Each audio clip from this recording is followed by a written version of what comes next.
كثير من احبابي واخواني يا شيخ انا مش عارف اقوم اصلي بالليل، انا مش عارف احافظ على صلاة الفجر، انا مش قادر اغض بصري عن الحرام، انا مش قادر اكف لساني عن الغيبة والنميمة والكذب وشهادة الزور، انا مش قادر ابر ابي وابر امي، مانيش قادر اوصل رحمي، مانيش قادر انفق، اشعر بقيود ثقيلة تحول بيني وبين الطاعة. وإن أردت جوابا على كل هذه الأسئلة وغيرها فالجواب فتش عن ذنوبك. جاء رجل إلى علي بن أبي طالب رضي الله عنه فقال يا علي حرمت من الصلاة بالليل ولا أدري لذلك سببا.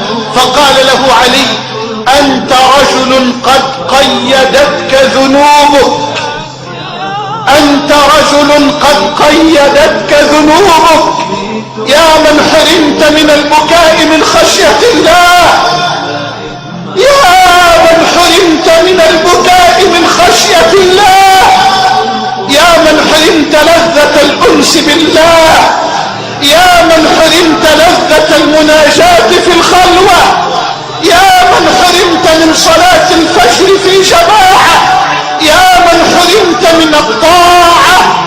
أنت رجل قد قيدتك ذنوبك، أنت رجل قد قيدتك ذنوبك.